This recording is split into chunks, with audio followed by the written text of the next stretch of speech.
Hi, Dean here from the Workshop Whisperer, and welcome to the A-Grade Auto Repair Shop Show, where you'll learn what successful seven-figure auto repair shop owners do differently for more profit and more time. And in this episode, I'm going to be sharing with you how to stop being the bottleneck in your auto repair shop. See, most auto repair shop owners say it at some point, I just need my team to take more ownership. And it makes sense. You're probably stretched further than you can go. You can't be everywhere all at once. And you need your people to step up and get the job done without you in the middle of every decision. But here's what we've seen after working with thousands of auto repair shop owners across Australia and New Zealand for more than 10 years. When your team isn't taking ownership, it's rarely because they don't care, and it's rarely a people problem. It's usually because ownership was never actually structured into the conversation. It was something that was just assumed. It might have been casually mentioned in a meeting, and it was probably only ever hoped for. But ownership was never truly built. And you can't wish ownership into existence. You can't inspire it with a good speech or a toolbox meeting on a Monday morning. You have to design ownership deliberately with a structure both you and your team members can follow. And that's what today's episode is all about. The framework is called the 4 R's, and we're going to go through them one by one in a moment. Now, when you get these right, and ownership becomes something you build into every conversation you have with your team. But if you get them wrong and you stay stuck carrying everything, then you convince yourself it's a people problem you've got when it's actually a structural problem. So let's get into it. Before we do, if you want to see whether you've actually handed over ownership or whether you're still sitting or whether ownership is still sitting with you on every decision, we've got a free weekly time usage tool in the description below. It's going to help you audit exactly where your hours are going right now. Don't grab it just yet. Just know that it's there. We'll come back to it a little later in the training.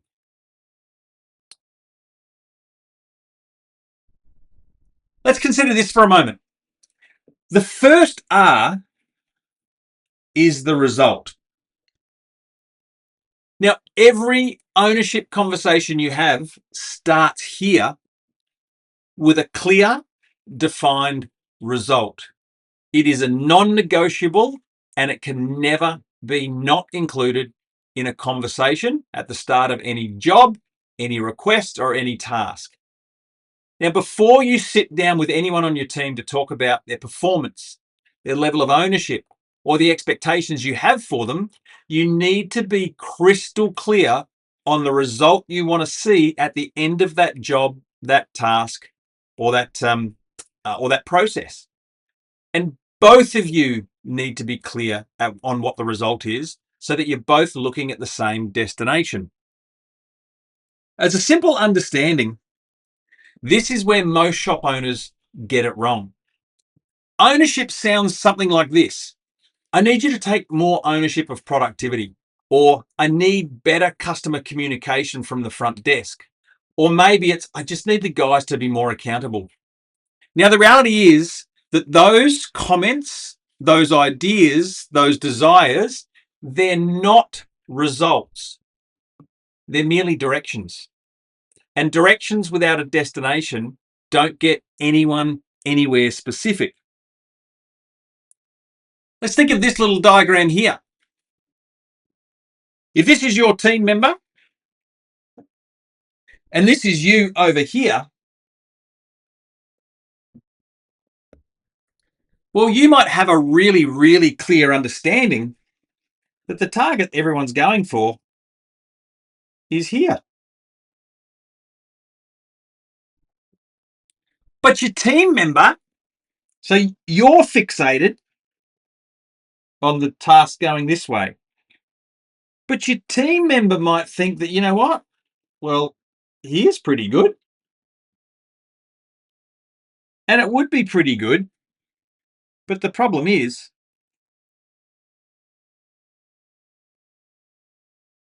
there would be this gap in your expectation and their understanding of what the result needs to be at the end of the job, at the end of the project, at the end of the task.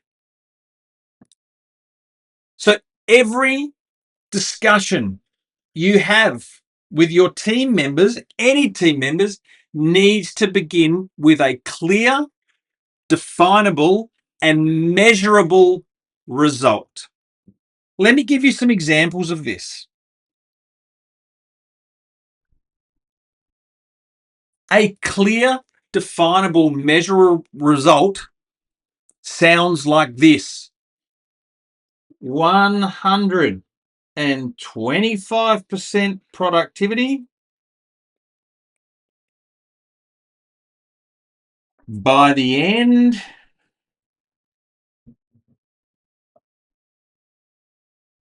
of this quarter. I trust you can read that. I'm nearly at the end of a broken arm. We're getting there. The key part here is this is a clearly measurable and definable result. In short, you're either going to get to 125% productivity by the end of this quarter, or you're not. You might get 123%, and you can celebrate that. But there is clear understanding that there's 2% opportunity for improvement left there. Let's think of another example. You get calls from customers all the way through a day. And it's just like, well, we just need to pick up the phone, or we just need to call the customers back. But the reality is, a clearly measurable and definable result would sound something like this. Every customer is called with an update. So every customer called with updates by 2 p.m. every single day. Now, what do you know about this? Pretty straightforward, right? Well, what's the measurable thing? Customers called by 2 p.m. every single day. Again, either every customer has been called by 2 p.m. that day. That doesn't mean every customer has answered that call, but your technician, your service advisor, whoever it is that you've given the responsibility to deliver this result, or every team member who has the responsibility for delivering this result, understands exactly what the target is. There's no misinterpretation. There's no lost in translation. It's super clear. For your tech team, it's 125% productivity by the end of the quarter. For your service advisor, if that's who you've got contacting your customers with updates on where the job is at, well, every customer is called and updated by 2 p.m. every single day. Absolutely crystal clear. And here's why this approach matters so much. Everything else in this framework that we're about to cover, the next 3 R's, depends entirely on the clarity of the result. Or as Stephen Covey said in his very famous book, The 7 Habits of Highly Effective People, we start with the end in mind. We don't start the conversation with where we're at. We start the conversation with what we want to see when we're finished. What does the finished product look like? What does good look like? What is the result we're going after? It's clear, it's definable, and it's measurable. If the result is fuzzy, if it's hazy, if there's some uncertainty between what you want or from your team member in what it looks like, then everything else becomes murky along the way. And if the result is really fuzzy, then every conversation after it is just a matter of guesswork. Because you can't identify what's blocking someone from reaching a destination that they cannot see. So before anything else, let's get a clearly definable and measurable result on the table. Let's get it written down. Let's make it specific. And let's assure that it's agreed on by both people in the room. And by room, I simply mean the workshop. So 7-figure auto repair shop owners, they do this as a matter of habit. It's not because they're more disciplined. It's not because they're more skilled. It's not because they're more talented. It's because usually they've learned the hard way that vague results produce vague ownership. And vague ownership produces owners who are still doing everything themselves at 7 p.m. on a Friday night when they should be going back to their families or starting the fun of a weekend. Let's look at the next R. And this is the risk. So now that you have a clearly definable and measurable result, and both of you can see the next destination, then the next obvious question is, well, what's stopping your team member from just picking up the tools, cracking on, and getting started without any hesitation? The question is, what's stopping your team member from working towards the result you've both clearly identified and agreed upon? It's not about you thinking, well, are they trying hard enough? It's not about you wondering, do they have the right attitude? Of course, in some instances, that may be the case, but that is a pattern that will show up over time. In initial instances, it's not, do they have the right attitude? Those are simply judgments. And judgments, assessments, biases, well, they don't solve problems. You need to start having a conversation with your team member about what is it specifically that's getting in the way. Again, as this diagram demonstrates, the goal that you've asked them to hit for sits somewhere, sits somewhere over here. We've already identified it from the last one. But in the way, in order to get there, we've said, well, you kind of need to go this path. Yep, the target we're going after lives in here. We know this is the goal.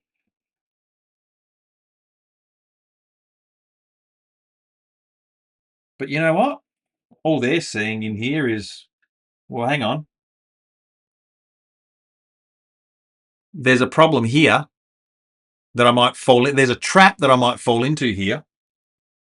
Or there's some big barrier, some big boulder, some big brick that either they know they're going to hit or they haven't yet become aware that they're going to run into it at some point in time. So the key here is that there's a risk. There's a risk in that team member's mind that they're already worried about. They're already wondering when it might come up.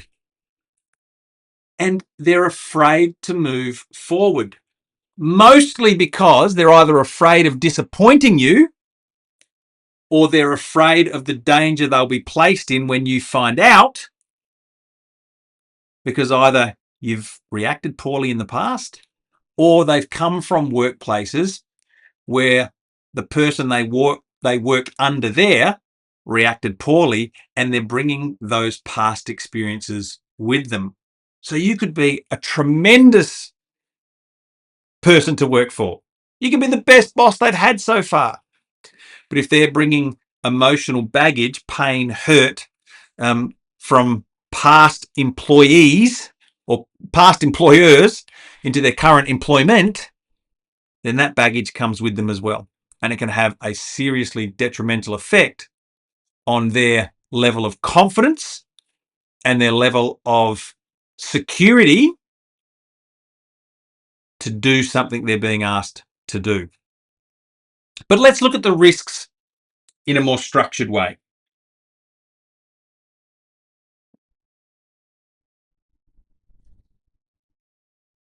Number one, first of all, is there a knowledge gap here?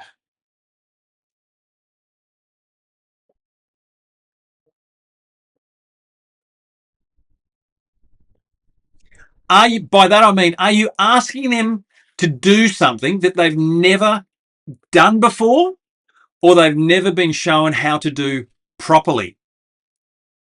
Ultimately, what this means is they're probably doing their best, but they're doing it with incomplete information. As an example, there might be 1, 2, 3, 4, 5, 6, 7, 8, 9, 10 things, 10 tasks, 10 actions, 10 steps that they either know they've got to do or you've asked them to do. But the problem is they've only ever seen this one, this one, this one, this one, this one, and this one, which means they're already seeing there's a risk here, there's a risk here, there's a risk here, there's a risk here. And if what they've seen, what they've heard is, well, you should just know how to do it, but they don't know how to do it, then they're going to avoid the embarrassment of doing it poorly by not doing it, avoiding doing it, or procrastinating on getting it done. So one of the first risks is closing the knowledge gap. Identifying whether they've done this before or whether they've not been shown how to do it properly before. So give them as much of the complete information as they require. Now, the second here is priorities.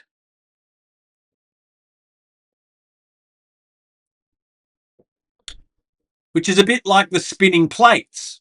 They're being pulled in 3 different directions at once. And so some of the plates keep slowing down and falling off because something else always feels more urgent. They're consistently going from job to job to job to keep the plate spinning so nothing falls off, nothing falls down, and nothing smashes into a million pieces. So this is where we need to understand the idea of urgency. If everything is always urgent, then nothing is identified as being important. And when our focus shifts or has to change direction, one of 2 things happen. We forget where we were at, and therefore we need to slow down, think about what we were doing, remember what the next few steps were, and get going. And in that analogy I've just described there, so either people forget what they're doing, or it takes them longer to get it done for all the time that is wasted trying to remember where they were at. Neurologically speaking, the brain has 2 hemispheres, your left hemisphere, your right hemisphere. Left is for logical thinking, right is for creative thinking in a normally organized person. So we can remember 2 things, one logical, one creative, but add a third thing in there and the brain has to keep switching. And the switching of attention is done through a little structure in the brain called the insula, which sort of sits about there in the front of your head. It is what neuroscientists have shown blows away the myth of multitasking. No one multitasks. What feels like multitasking, or the ability to focus on more than one task, is actually a rapid switching of speeds between tasks. The insula is like a trapdoor, right? It closes off the thinking for one thought, opens up to the other. Multitasking is simply that switch working in overdrive, allowing our attention to move from one task to another. But multitasking is a myth. So if there's a competing priority, right, so you've got all these things to do, right, all these little things to do, but we don't put some clear structure in place, some boundary in place, and go, okay, well, this is great, but this is priority 1, this is priority 2, this is priority 3. Get this one done, and then this one, and then this one. You can suddenly see how all these green tasks start to bleed into one huge line or one huge list of tasks and actions, that someone could become incredibly overwhelmed. And I don't know if you've ever had, 100 tabs open in your browser. Well, your entire computer struggles with that amount of processing power, and shuts down. It's usually when you got to do a hard restart. The same the same event happens with team members when they are faced with an overwhelming amount of competing priorities. Right? But let's look down here now. So there might be a knowledge issue, could be a priority issue. The third issue here is process.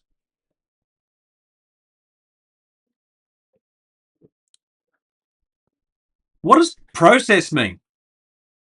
Well, process is about doing the right things at the right time in the right order. And how process plays into risk is that you first need to understand, not is there a process, not, well, this process exists inside my own head, right? Meaning you know how to do it. You might have told people once, but there's no standard operating procedure. There's no documented process. There's no manual for your team members to follow. Everything lives inside your own head. Well, if the process doesn't exist, then what happens is that every time a team member tries to move forward, right, tries to take this step, tries to move forward here, either they hit some kind of wall, all right? The knowledge isn't there, or they can't remember what you said, so they come to you. The priorities aren't clear, or there's an overwhelming number of competing priorities, so they hit a wall. And when there's no system, when there's no standard procedure to follow, they're always going to come back to you. Now, the interesting thing about process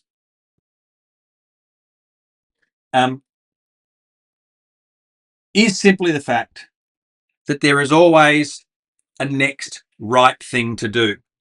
So process is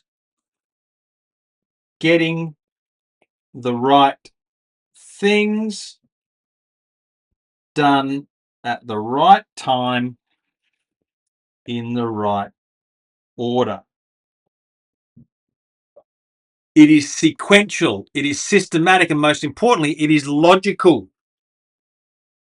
And on a previous episode, I talked about the fact that our nervous wiring in the brain, not nervous as in I'm nervous, but nervous meaning nerves,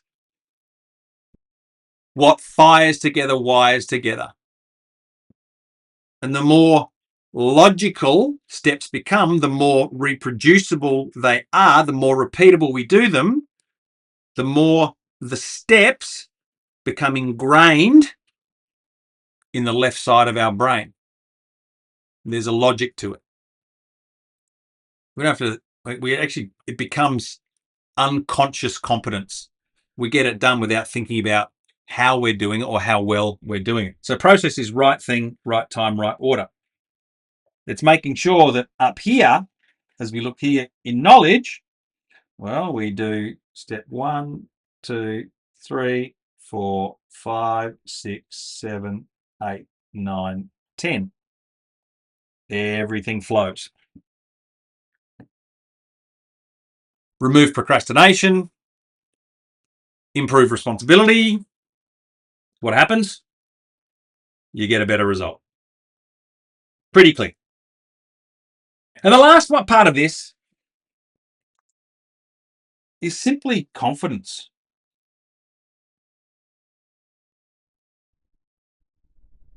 Right? Confidence. We think about confidence like this, right? Confidence is a combination of comfort. So, how comfortable a team member is doing this. The first time we all do something we've never done before, we do feel a level of discomfort. That's natural, it's normal, it's part of the training process. But over time, as we repeat the same steps, or as we repeat the process, we remove competing priorities. We know what's important, and we become more responsible for our learning, right? So our knowledge increases, our ability to retain the knowledge increases. We become more comfortable in doing the same thing, right? But as our comfort increases, along with our capability,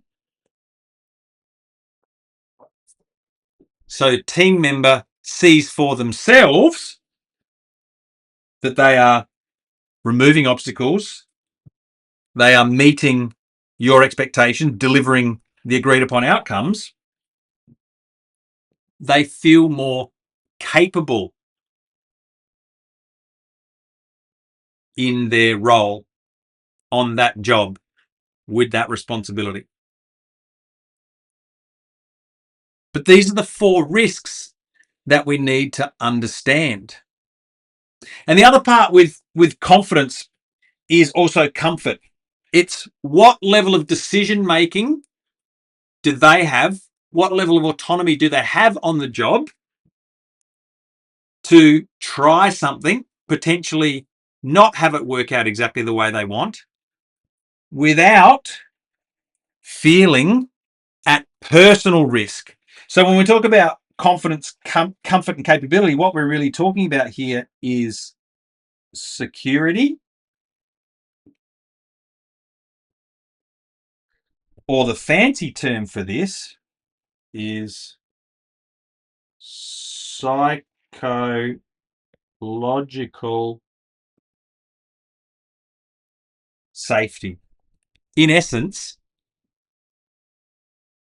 do you make your team members feel safe to stuff up without feeling that their safety is at risk, that they'll be embarrassed, abused, belittled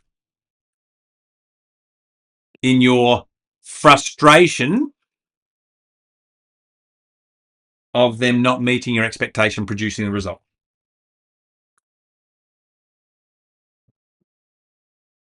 So when we think about the risk, after you've clearly identified and explained the measurable, definable goal, we've got to have a conversation about the risk, right?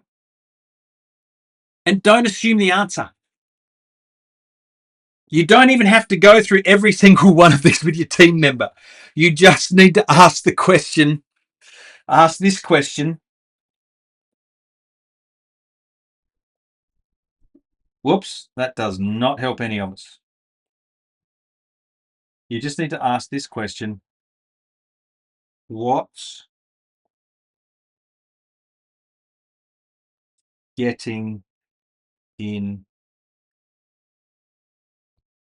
the way? Just ask your team member, what's getting in the way? It will be one of these 4 things. I've never been shown this before. But I'm working on this at the same time. Process. I'm not sure where to start. Or confidence. Hey, I just don't feel comfortable, or they don't yet have the capability to get it done. But understand this is what we're dealing about with the risk. And when you ask that question, what's getting in the way for you? Make sure you listen, really listen to what their response is. Because if you get the risk wrong,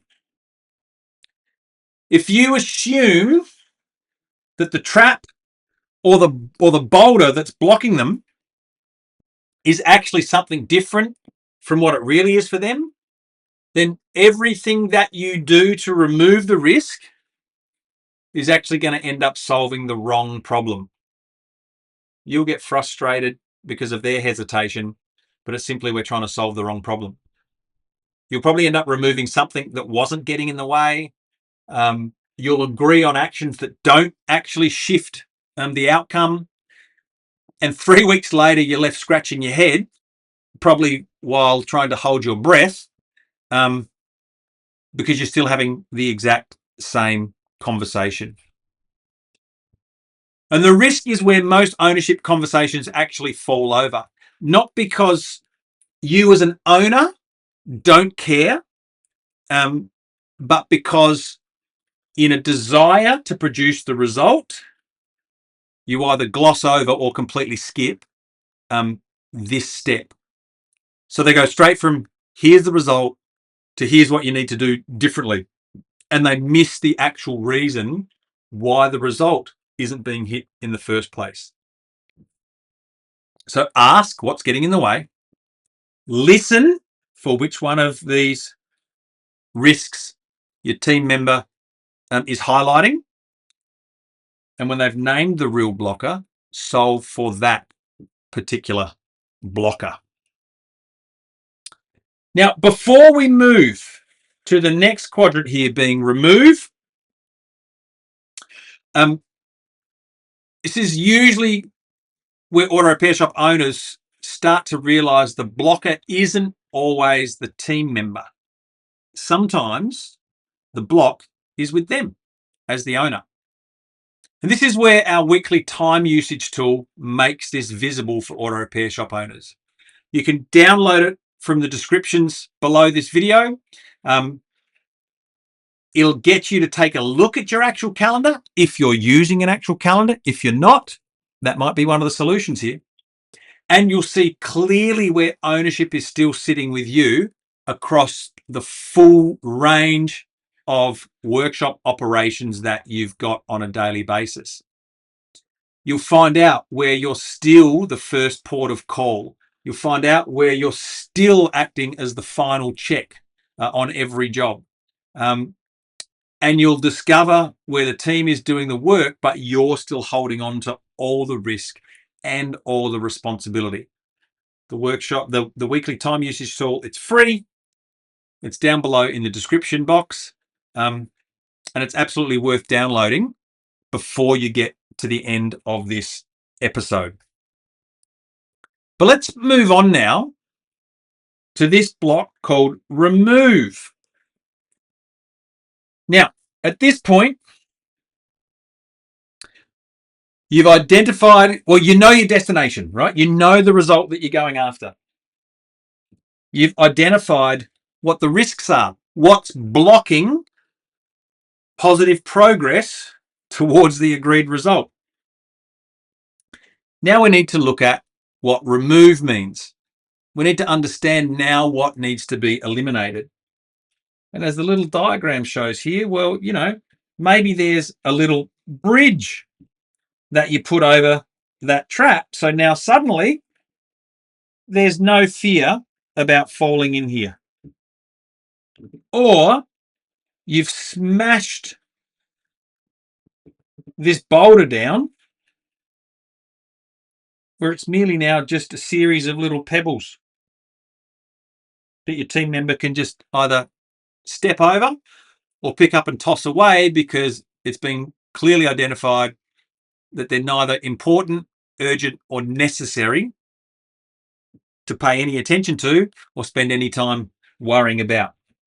So we look at what's got to be removed. And this is where the conversation becomes quite specific. We have a saying inside the engine room that says, the world rewards a specific request and punishes a vague wish. So when we think about the remove phase here, it's not some generic or general instruction that you give to a team member to just sort it out. It's a targeted action and a specific direction on the exact thing that came up in the risk conversation you've just had. So if the blocker is a knowledge gap, let me just put this back in.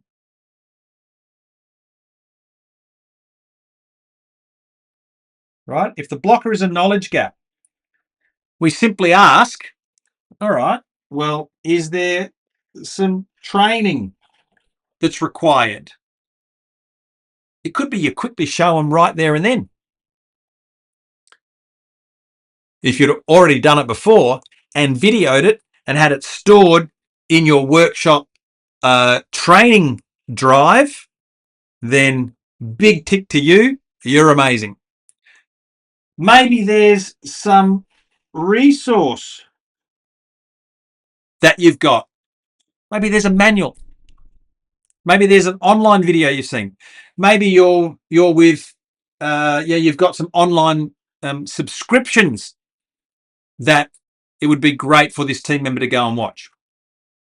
Right? Or maybe there's simply just a conversation that needs to be had to clear up the misunderstanding or misconception that the team member's got. And of course, you work out, well, who's got to deliver that training, that resource, or who's got to have the conversation and by when. If what needs to be removed here is a competing priority, then it's simply a case of, well, what comes off this person's plate? So the result you want up here is what they spend all of their focus on achieving. So the remove here can actually be, right, what is more important? Or what in their day needs to be restructured or rescheduled. Remember, if everything becomes important, then nothing is important. And ultimately, this is about what stops landing in their bay. What stops landing on their job chart? Decisions need to be made around what needs to be restructured and what needs to be rescheduled. If we look down the bottom here, around process, if the process doesn't even exist, so it's what needs to be built.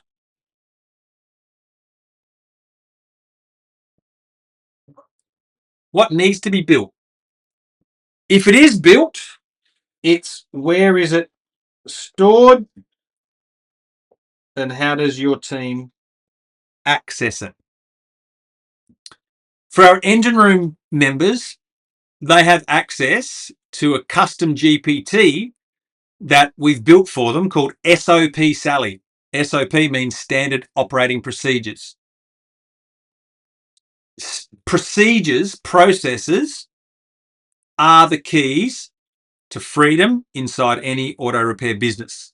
And because we know this, we wanted to make the process so much easier for our engine room members than having to get a blank document and type in everything that's being done so far.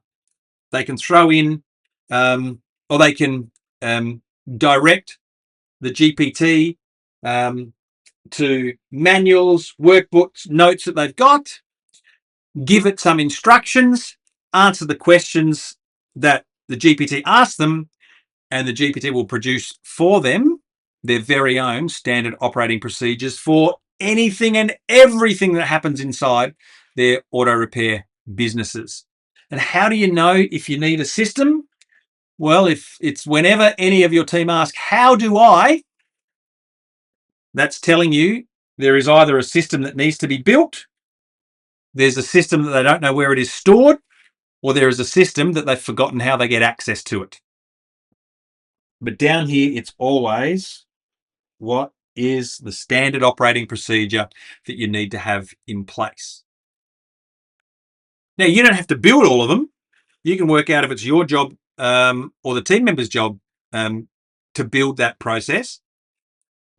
But we understand when does it need to be done by so the person can actually move forward.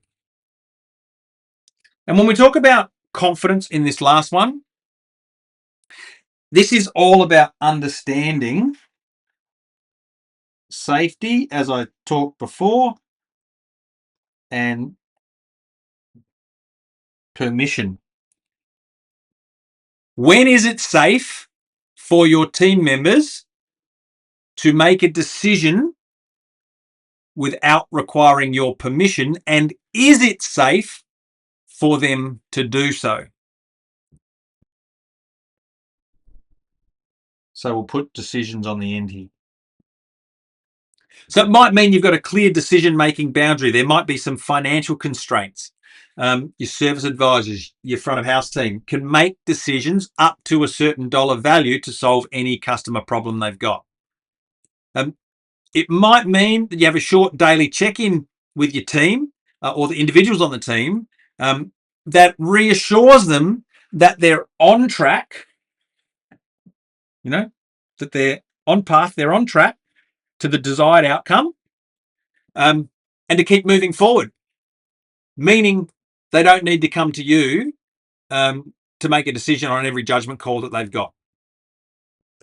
But this remove conversation, it is specific, it's practical, and it is owned by yourself, or each piece of that conversation is owned by yourself or the team member.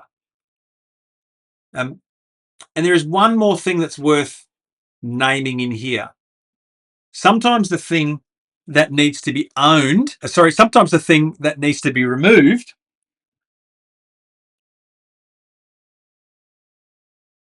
is you as the owner. Now, I don't mean removing you as some dramatic abduction. Like, we're not taking you away necessarily just from a specific task or a decision they're still holding that belongs to someone else. Sorry, I am meaning that you are removing yourself from a specific task or a decision they're still holding on to that belongs to someone else.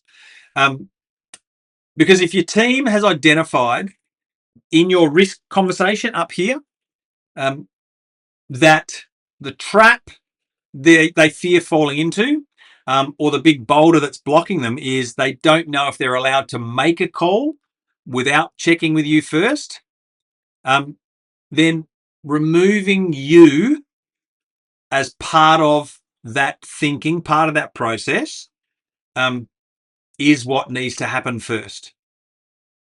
It's transferring the autonomy and the authority for making that decision to your team member. How? Well, through ensuring there is a built process. It's stored in a location that your team can get access to without coming to you. That's how we do it. It's not comfortable when that happens, but it is an honest place to be. And it's what this framework is actually designed to uncover for you. Now, let's look at the last quadrant here, the last step, which is called respond. And as this shows, this is all about agreed actions. And in respond is where the entire conversation lands. It's it's one of the parts where most owners get wrong, even when they've done the first three steps incredibly well. Clear result, specific risk, or rather, clear result. They've got it's the right risk, and then they've worked on removing the specific risk from the process. Now, most ownership conversations end with the owner handing the team member a really big list of things to do and goes, here's what I need you to do. So it becomes something like this, right? It's this, it's this, it's this, it's this, it's this, it's this, it's this, right? It's a really big list. The team member usually looks at them with some sort of blank stare, but they're nodding as if it's super clear and they've got 100% understanding on what needs to happen. You or the owner leaves the room, and again, you're looking back 3 hours, 3 days, or 3 weeks later. The job hasn't progressed, right? Everything is exactly where you left it right after they were nodding at you, and you walked away thinking that yep, they knew what to do. But the response step is different because it's not a list that gets handed down; it's a joint commitment. Now, what just to put brackets around this, which is the human brain counts like this. It counts 1, 2, 3, 4, and then lots. When you give a team member a really long list of tasks, they just forget, especially when you say that, when you verbally express that to them. We'll talk about representational systems and memory modalities in future episodes. But for now, just understand that once someone's got to try and remember 5, 6, 7, 8, 9 things to do, the individual has to have an incredible trained memory to do that. And most of us do not. So agreed outcomes become, okay, I want you to do, these first 1, 2, 3 things, and then do 4, 5, 6, 7, 8, 9. You can see how it works. Each one of these are checkpoints to which they or you can measure their progress. And each one of these is a clear, oops, that's a horrible color. So's that. Is a clear agreement.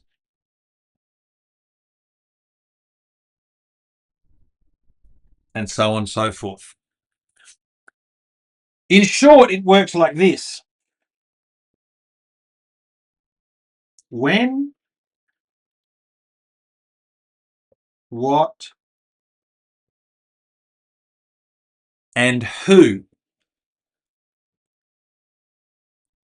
In real terms, between you and the team member, the conversation becomes, what are the 1, 2, or 3 agreed actions? Right? 1, 2, 3 actions that will move them closer to the desired result. It's 1, 2, or 3. That's your ceiling, as we've shown here. More than 3, it's unlikely that anything gets done. It's probably almost certain that it won't be done the way you intended to have it done. Because, more than 3 and nothing gets done. Because everything feels equally important as a long list and nothing actually gets prioritized. Whereas in when, what, who, both sides own something. So maybe the team member commits to making the customer updates calls before 2 p.m. every day this week, right? So when is 2 p.m. What is well, there might be the calls that you've got to make before then. You might have 7 jobs on the go. You've already made 3 of those calls. You've got 4 to go, but your first 3 calls are this. And who's it being done by? Well, it's done by the service advisor. So maybe the team commits to making the customer update calls before 2 p.m. every day. That's the response. That's the agreed response. And what you do, you commit to removing one of the admin tasks, competing priorities, that's been pulling them away every morning, which makes them feel concerned that they're not going to be able to meet that deadline, and they'll feel undervalued, or you'll feel incredibly frustrated with them. But you remove the admin task that's been pulling them away every single morning, so they actually have the time to do it. Now, the key about this is that both of you leave that conversation with skin in the game. Both of you know what happens, right? It's a specific, time-bound, agreed-upon response for the team member. It's not, I'll try to be better at this. It's not, oh yeah, but by Friday I will have done it. It is by Friday when I will have done X and you will have done Y, and we'll check in on Thursday, right? So it's by 2 p.m. You will have done these 1, 2, 3 things, and you know who's clearly going to do it. And the point is that you might have some progress check. So it's maybe at 1:30, you're coming back to see how they're doing with these tasks, and you find out, you know what? Yep, they've ticked that one off, but there's still the 3rd one to go. Oh, that's right. I'll get onto it. That's the response step. It's collaborative, it's concrete, and it closes the loop on everything that came before it. Because here's the reality that we see time and time again. A conversation that ends with result, risk, and remove, but no agreed actions, no clear response, it usually just feels like a good discussion. People nod. We think they're going to go and do the thing that we've just said, or that they've just looked like they've told us they're going to go and do, but it doesn't happen. And good discussions without a commitment changes nothing. So the response step is what makes the 4 R's a leadership tool instead of just a thinking exercise. So let me bring this and land it for you. You don't get ownership simply by asking for it. You build it by designing it. And one of the ways to design it, if not one of the best ways, is the 4 R's conversation framework. So this week, not sometime this week, pick one of your team members, pick one metric. Define the exact result you want from the job or the work they're doing. Write it down, make it specific and measurable. Make sure you are both going for the same goal, the same outcome. Then ask what's in the way. Get really clear on what risk is sitting between them and the result that you want right now. And ask the question, actually listen to the answer. What's getting in the way for you? Then identify what to remove. What is the specific blocker, the specific action? Like, who's going to remove it and when is it going to be removed for them? And then agree on 1, 2, or 3 actions. Not just what they're going to do, but what you're going to do to help them. And be sure to cap it at 3.